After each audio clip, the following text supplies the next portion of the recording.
Vamos con la segunda parte de la clase del día de hoy.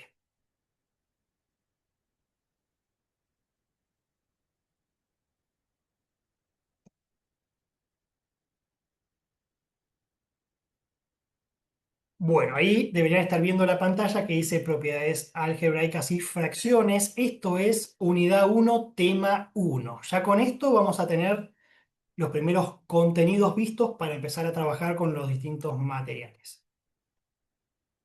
Y qué mejor que empezar charlando de los números. Nosotros en matemáticas vamos a trabajar con números, no nos queda otra alternativa.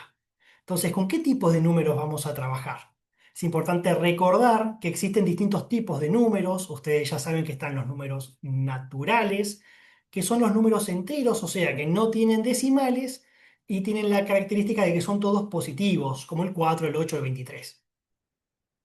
Están los números enteros, que como dije recién no tienen decimales, pero estos números enteros incluyen tanto los positivos, o sea, los naturales, como así a los números negativos. Por ejemplo, 8 menos 2 9. Están los números racionales, que incluyen a los anteriores, pero también incluyen a los números que se pueden representar como una fracción de dos números enteros o, si se lo expresa como un solo número, de forma decimal. O sea, tienen una coma y con decimales. Por ejemplo, menos un medio, que es lo mismo a decir menos 0,5, 12 sobre 25, 4,33, etcétera. O sea, pueden ser positivos o negativos y pueden presentar decimales o una representación o como una fracción se pueden representar. Están los números irracionales, que son un pequeño grupo de números que están por fuera de los racionales, porque ya no pueden expresarse como una fracción de dos números enteros, porque tienen infinitos decimales. Y son pocos los números, como por ejemplo raíz cuadrada de 2, raíz cuadrada de 3, el famoso número pi. Y por último tenemos los números reales, que va a englobar todos estos números que veíamos hacia atrás y que son los que vamos a trabajar. Entonces, en forma esquemática, tenemos un pequeño grupo, este primero que vimos, los números naturales. A su vez, tenemos los números enteros que abarcan a los anteriores y además incluyen los negativos. Tenemos los números racionales que incluyen a los anteriores y además abarcan a los números con decimales. Por otro lado, dijimos por fuera de este grupo están los irracionales que tienen infinitos decimales y al final tenemos los números reales que incluyen todos estos números. Nosotros en matemática vamos a trabajar con números reales. Estos números reales tienen sus propias propiedades. Todos conocemos las propiedades de los números reales. Estas propiedades se pueden aplicar siempre que hayan sumas o multiplicaciones entre términos. ¿Cuáles son las famosas tres propiedades que todos las hemos estudiado alguna vez? Es la asociativa, la conmutativa y la distributiva. La primera propiedad que vamos a ver es la conmutativa, y la propiedad conmutativa puede ser de la adición, o sea, de la suma o de la multiplicación. En el caso de la adición, ¿qué significa propiedad conmutativa? Significa que yo puedo cambiar el orden y no me va a cambiar el resultado. Puedo hacer A más B o B más A y va a ser siempre el mismo resultado. 5 más 6 es 11 y 6 más 5 también es 11. También puedo aplicar esta misma propiedad con la multiplicación. Decir A por B lo mismo decir B por A. 2 por 4, que es 8, y lo mismo decir 4 por 2. La siguiente propiedad es la asociativa. ¿Qué me dice la propiedad asociativa? En la adición, o sea, en la suma, me está diciendo que si yo tengo tres o más términos que están sumando entre sí, puedo asociarlos de forma distinta y voy a llegar al mismo resultado. Si tengo A más B más C, puedo primero sumar A más B y a este término sumarle C, o primero hago B más C y a este término le sumo A. Independientemente del camino que haga, voy a llegar a la misma solución. Por ejemplo, 3 más 5 más 2, si primero sumo 3 más 5 me da 8, 8 más 2, 10. Y si primero sumo 5 más 2 me da 7, 7 más 3 es 10. Entonces llego a la misma solución. Podría aplicar la propiedad asociativa en la multiplicación. A por B por C. puedo primero asociar A por B y a este término sumarles, multiplicarlo por C o cambiar esa forma de asociarlo. Por ejemplo, 2 por 4 por 3, puedo hacer primero 2 por 4, que es 8, 8 por 3, 24. O así también podría ser 4 por 3, que es 12, y 12 por 2, 24. Esto es propiedad asociativa. Recuerden, siempre que hayan sumas o multiplicaciones. Por último, propiedad distributiva. ¿Cuándo usamos la propiedad distributiva? Cuando en un mismo término, en una misma expresión algebraica, tenemos una suma y una multiplicación o una resta y una multiplicación. Y decimos que la respuesta es la misma cuando primero hacemos una suma y al final multiplicamos, o al revés, primero hacemos las multiplicaciones y al final sumamos. Acá tengo una expresión A más B, todo esto está dentro de un paréntesis, un solo término, que multiplica con respecto de C. ¿Qué me dice la propiedad distributiva? Que yo puedo multiplicar este factor externo con cada uno de los factores internos, donde está la suma. Entonces digo, ¿cómo resuelvo esto con la propiedad distributiva? Hago A por C más, porque ahí internamente hay un más, B por C. O sea, multiplico el factor externo con cada uno de los factores internos. Por ejemplo, 3 más 4, todo esto está dentro de un paréntesis por 2. Si no aplico la propiedad distributiva, podría primero sumar internamente 3 más 4 es 7 y después hago 7 por 2, que es 14. Pero si aplico la propiedad distributiva, ¿qué tengo que hacer? Tengo que multiplicar el factor externo con cada uno de los factores internos. Entonces hago 2 por 3, que lo tengo acá abajo, más, bajo el más, 2 por 4, que lo tengo acá abajo. 3 por 2 es 6, más 4 por 2, que es 8, me da 14. O sea, si apliqué la propiedad distributiva, llego a la misma solución. Esta es una tabla resumen con ejemplificación que ustedes tienen en el módulo, en el apunte, que me pareció interesante porque está súper bien resumido y aparecen dos conceptos que son muy importantes y que está bueno que ahora repasemos, que es el elemento neutro y el número inverso. El elemento neutro puede ser de la adición o de la multiplicación. El elemento neutro de la adición es aquel número que multiplicando, perdón, que sumando algún término no lo afecta.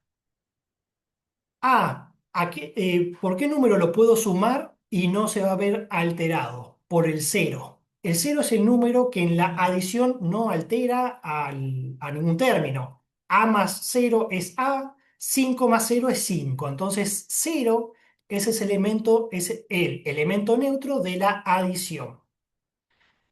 ¿Cuál es el elemento neutro de la multiplicación?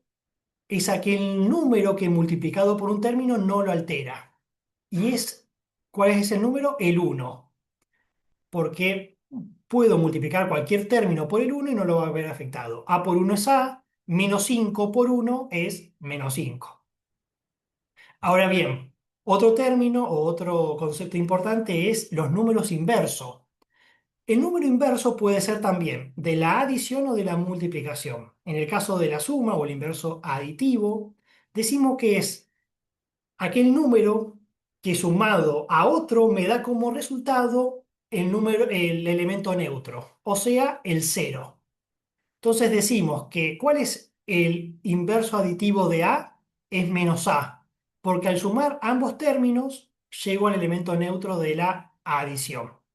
Acá en el ejemplo te dice que el opuesto de menos 3 es 3, porque si sumo los dos, llego a ese famoso cero. Entonces, esto es un concepto. Vamos al otro. El inverso multiplicativo de un número es, ¿por qué número tengo que multiplicar a un término para que me dé como resultado el elemento neutro de la multiplicación, o sea, el uno? Yo llego al uno multiplicando un número por su inverso multiplicativo.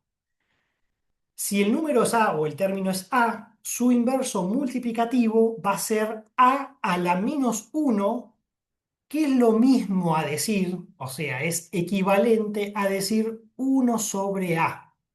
Si yo hago A por uno sobre A, cancelo A con A y me da como resultado el uno, el elemento neutro de la multiplicación. Entonces, estos son dos conceptos importantes, especialmente cuando trabajamos con ecuaciones donde tenemos que despejar según la operación que esté dándose. Segundo tema, ya vimos propiedades algebraicas. Esta segunda parte es sobre fracciones. Una fracción es un número, ustedes ya saben que se obtiene de dividir un entero en partes.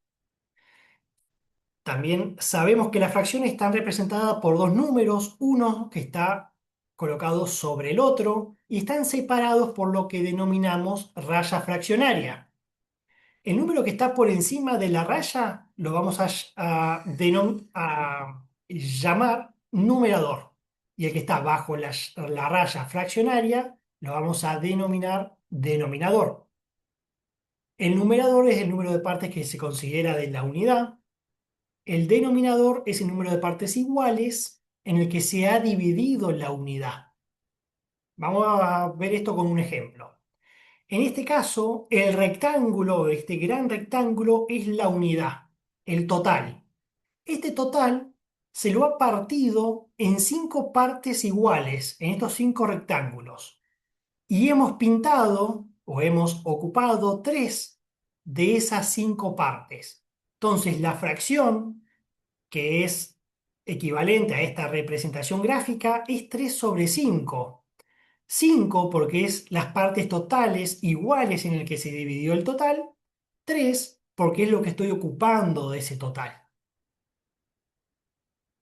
Ahora bien, hay un término que ya hemos visto en el taller introductorio, que es el de fracciones equivalentes.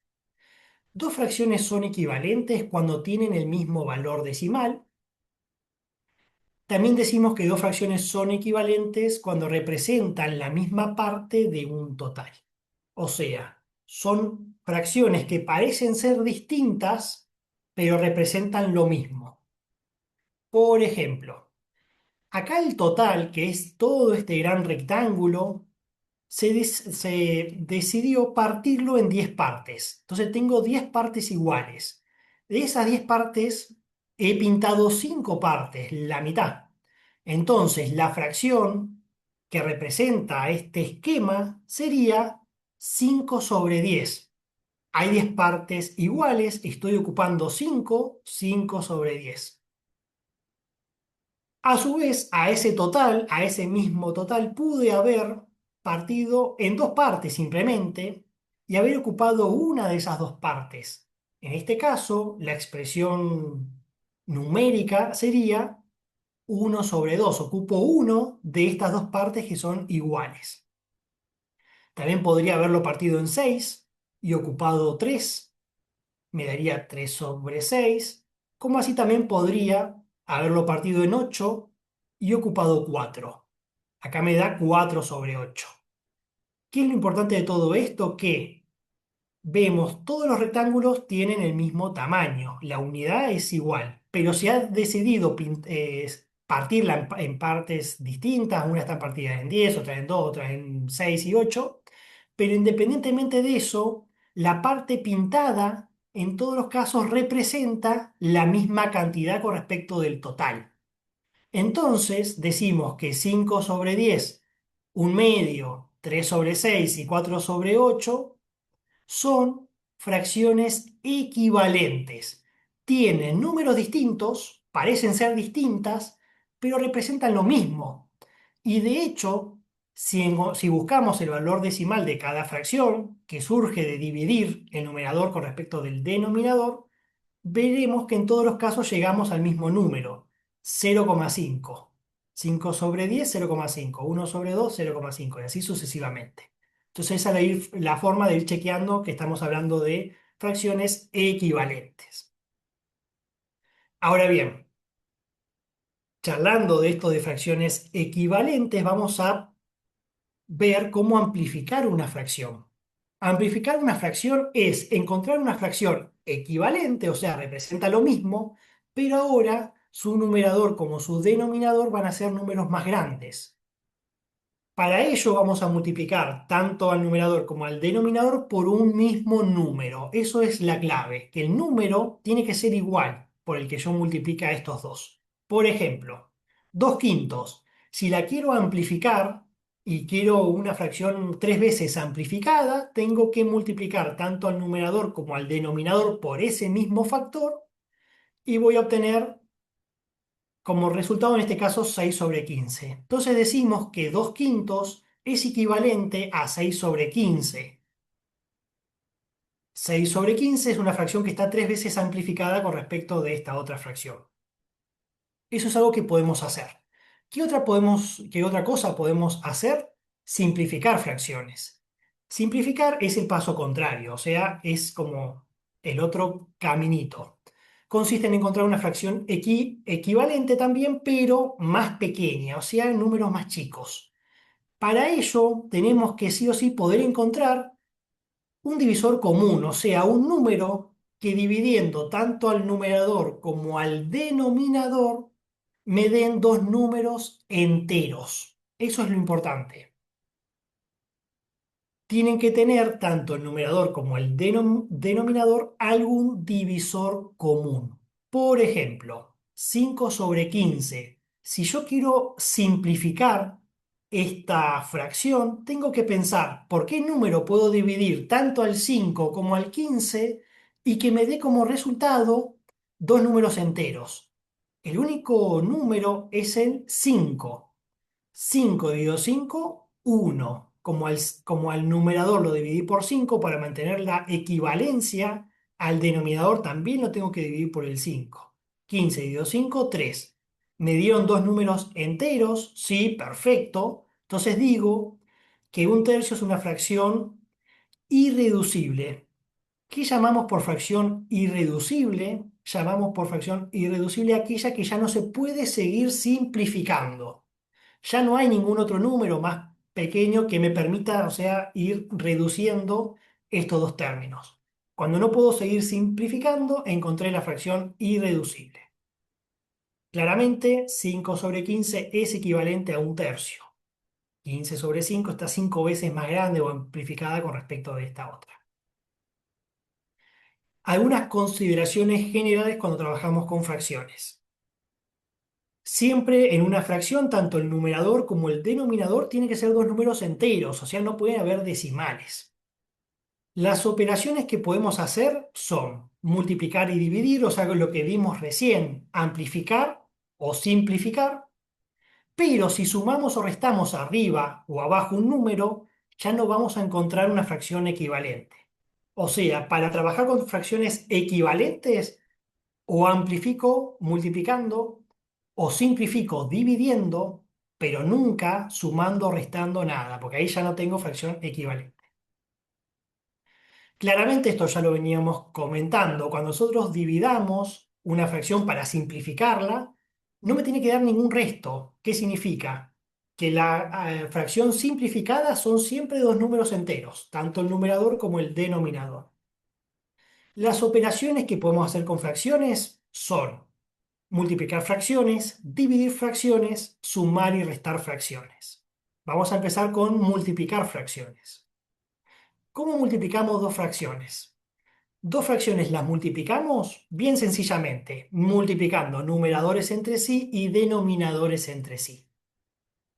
Luego al final, si podemos, se simplifica. Por ejemplo, dos fracciones que multiplican 5 sextos y 2 tercios. Como multiplican entre sí, directamente multiplico numeradores entre sí, denominadores entre sí. Esto me da 10/18. Che, ¿se puede simplificar 10/18? Sí, tienen un mismo común divisor, el 2. Si divido ambos términos por el 2, me dan dos números enteros, el 5 y el 9. Ahora bien, ¿puedo seguir simplificando 5/9? No, ya no tiene divisor común, entonces encontré la fracción irreducible. Ahora bien, ¿cómo dividimos fracciones entre sí? Para dividir fracciones tenemos algunas alternativas. Una de ellas es invertir la segunda fracción y multiplicarla por la primera.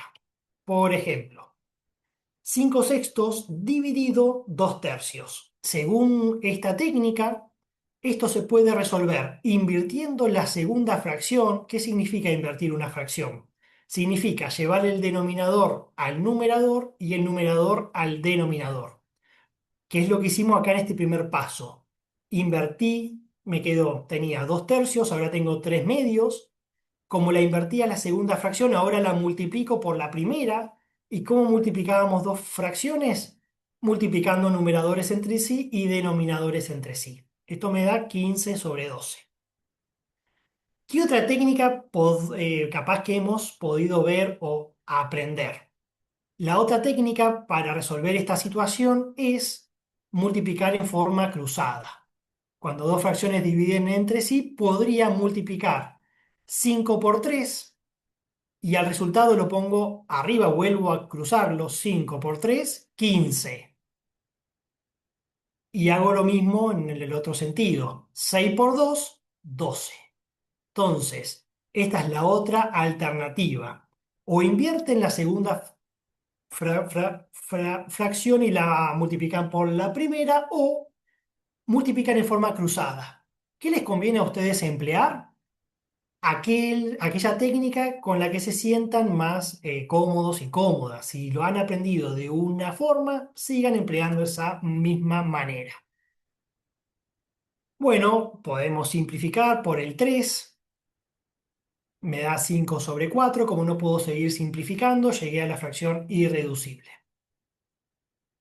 Bien, ¿cómo ahora sumamos o restamos fracciones? Puede haber dos situaciones distintas. Por un lado, que estas dos fracciones o más tengan el mismo denominador. Si tienen el mismo denominador, es bien sencillo. Directamente vamos a sumar o restar los numeradores dejando ese mismo denominador. Por ejemplo, 5/6 más 7/6. Dos fracciones que suman, tienen el mismo denominador, dejamos ese mismo denominador y directamente sumamos los numeradores. 12/6 es el resultado. ¿Puedo simplificarlo? Sí, tienen el común divisor, podría hacerlo primero por el 2.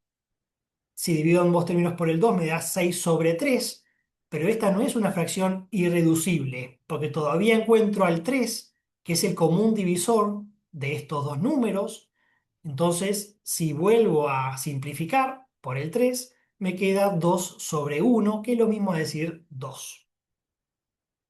Entonces, 12/6 es equivalente a 2/1 o a 2. Otro caso, ¿qué pasa si dos fracciones suman o restan, pero tienen distinto denominador? Si tienen distinto denominador, tenemos que encontrar el mínimo común denominador. Y esto lo hacemos encontrando los múltiplos para cada denominador. Para ello, usualmente, una de las estrategias es escribir las tablas de multiplicar de esos denominadores. Luego vamos a calcular los nuevos numeradores. ¿Por qué? Cuando encontramos el mínimo común denominador, usualmente va a ser un denominador más grande, va a estar amplificado con respecto de los originales. Y para mantener esa equivalencia es que vamos a tener que amplificar en la misma proporción los numeradores. Al final vamos a sumar o restar siempre que se pueda y a simplificar. Por ejemplo, dos fracciones que suman, pero ahora con distinto denominador. Uno es el 8, uno es el 6. Entonces, según esta técnica, lo que vamos a hacer es la tabla del 8 y la tabla del 6. Y digo, bueno, 8 por 1, 8, 8 por 2, 16, 8 por 3, 24, así sucesivamente. Y hago lo mismo con la tabla del 6. 6, 12, 18, 24. Y me fijo cuál es el primer número que coincide en ambas tablas. O sea, el número más pequeño coincidente. ¿Cuál es? El 24.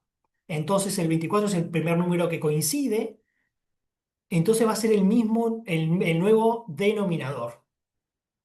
Ahora bien, como el denominador se va a ver amplificado, pasó de 8 y de 6 a ser 24, esos numeradores también se van a ver amplificados en esa misma proporción. Y para ello vamos a hacer una famosa regla que seguramente recordarán. Escribo el nuevo denominador, que en este caso es 24, y hago esta famosa regla de, primero, dividir el nuevo denominador con respecto del primero de la primera fracción, 24 dividido 8, y a este término lo multiplico por el numerador. Entonces hago 24 dividido 8, 3. 3 por 3, 9. Y escribo ese numerador acá arriba. Más, porque es una suma en este caso, entonces va acá arriba un más. Y digo, 24 dividido 6, 4. 4 por 1, 4. ¿Sí? Entonces, eh, se van a ver amplificados estos numeradores en la misma proporción en que se vio aumentado ese denominador. Finalmente hago esa suma, 9 más 4, 13 y 13 sobre 24. Ya esta es una fracción irreducible, así que no puedo seguir simplificando. Último caso, es una suma o resta de fracciones cuando tienen distintos denominadores, pero estos denominadores incluyen factores literales, o sea, letras. X, Y, que ahora en esta unidad van a ser letras, no tiene un significado per se, pero en otras unidades esto va a significar cosas, son variables, son magnitudes que nos van a interesar. ¿Qué hacemos? Por ejemplo, acá tenemos suma de dos fracciones con distintos denominadores. Estos nuevos denominadores son súper distintos. Numéricamente, uno es del 5, uno es del 4, pero además, por más que ambas tienen las mismas letras, X e Y, las potencias son distintas. Entonces, tengo que encontrar el mínimo común denominador. Con respecto del número, empleo la misma técnica. Hago en este caso, la tabla del 5, la tabla del 4 y me fijo cuál es el primer número que coincide en ambas tablas. En este caso es el 20. Entonces el 20 es el mínimo común denominador con respecto de la parte numérica. Para la parte del factor literal, lo que tengo que hacer primero es identificar cuáles son los que están presentes, X e Y. Y me fijo cuál es la mayor potencia en la que se haya presente cada uno. En la primera fracción, x está a la potencia 2, en la segunda fracción está a la potencia 3. Entonces, como 3 es mayor que 2, decimos que la mayor potencia que se encuentra x es 3. Y va a tener que estar expresada x en el nuevo denominador con esa potencia 3. Hago lo mismo con el otro factor literal. Tienes el otro factor y. Acá está i a la 2 y acá está i a la 1, por eso no le observo nada. Como 2 es mayor que 1, cuando escriba el nuevo mínimo común denominador, i va a tener que estar expresada la potencia 2, porque es la mayor potencia en la que se encuentra en ambas fracciones. Entonces, ¿cuál es el mínimo común denominador? Es 20, que lo encontramos acá haciendo las tablas, x al cubo, porque es la mayor potencia en la que se encuentra x, perdón, y al cuadrado, porque es la mayor potencia en la que se encuentra y. Como tenemos un nuevo denominador, se van a ver afectados los numeradores haciendo la misma regla que hicimos en el caso anterior. ¿Qué voy a hacer? Voy a dividir el nuevo denominador con respecto del denominador de la primera fracción y a ese resto, a lo que me quede de esa división, lo multiplico luego por el numerador. ¿Qué es lo que está expresado acá? Dividí el nuevo denominador con el original y lo multiplico por el numerador. Más, porque hay un más entre las dos fracciones, hago lo mismo con el segundo caso. Nuevo denominador por dividido el denominador original por ese numerador que es el 1. Bueno, tengo que ahora aplicar cuestiones de operación. Dentro de la fracción voy a cancelar, en este primer caso, 20,5, me queda el 4. Puedo cancelar las 3x del numerador con las 2x con. Perdón, puedo cancelar. Acá arriba tengo x al cubo, significa que tengo x y x. Tengo 3 veces multiplicando x. Acá abajo tengo 2x, x al cuadrado es lo mismo decir x por x. Entonces puedo cancelar las 2 del numerador con las dos del denominador y me queda como remanente una en el numerador. También puedo cancelar y al cuadrado con y al cuadrado. Hago lo mismo en el otro caso. Cancelo 20 con 4 que me queda como remanente un 5.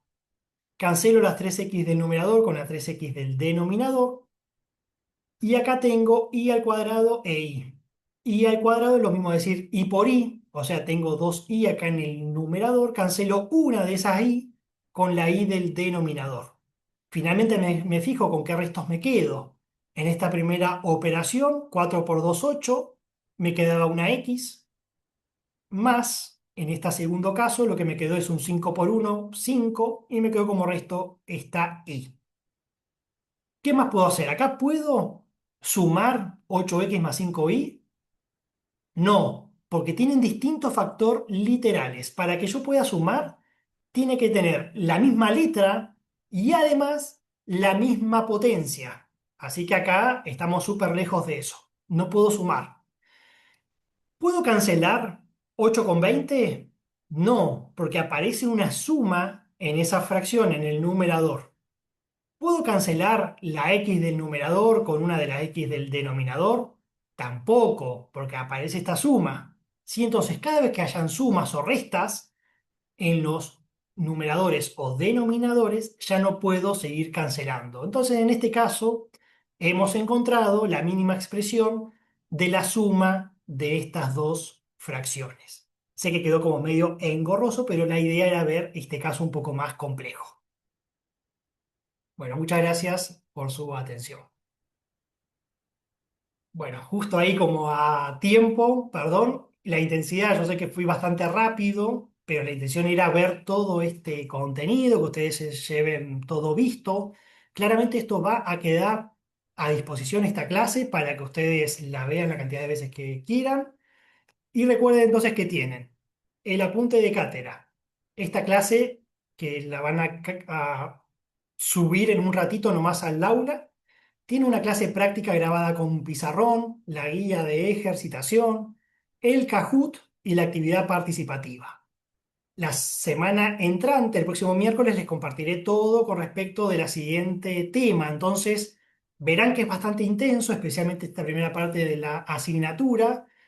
¿Qué les digo yo por ahí? Que todos los días avancen un poco con la materia. No hace falta ver todo de una, sino que capaz que todos los días, sentándose media hora, 20 minutitos, sea suficiente para mantener el ritmo. Deberían intentar poder al próximo viernes tener resuelto todas estas instancias que se solicitan en este primer tema. Me voy a fijar si hay alguna consulta en el chat. No sé si ustedes me quieren efectuar ahora alguna consulta. Eh, No veo que haya alguna consulta en particular. Bueno, por mí estaríamos. Espero que le haya sido leve. Disculpen, como les decía, la intensidad por ahí, pero bueno, queríamos ver todo. Gracias por la paciencia y nos vemos la semana próxima. Cualquier cosita me van escribiendo ahí por mensajería.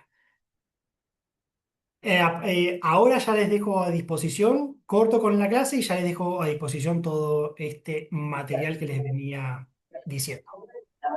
Gracias, profe. Gracias, que tengan un excelente fin de semana. Igual. Hasta Muchas luego, chao, gracias. chao.